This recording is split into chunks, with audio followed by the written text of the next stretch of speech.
அப்படின்னா ஒரு saturation point. இதுக்கு மேல இருக்கிற ஹிந்துக்கள் வந்து மதம் மாறாத தன்மையோட ஸ்ட்ராங்கான ஹிந்துக்கள்.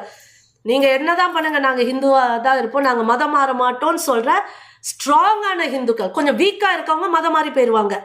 யார் என்ன சொன்னாலும் அதை நம்பிட்டு போயிடுறது, சில லாபத்துக்காக போறது, சில பேர் பயந்து போறது.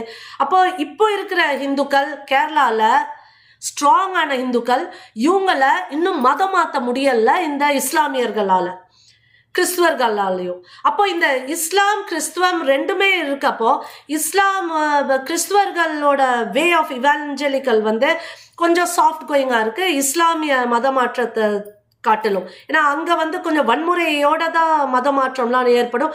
நம்ம மீனாட்சிபுரம் மதுரையில் உள்ள மத மாற்றம் இதெல்லாம் நம்ம நிறைய பார்த்துருக்கோம். காஷ்மீர்ல உள்ள மத மாற்றம் இதெல்லாம் நம்ம பார்த்துருக்கோம்.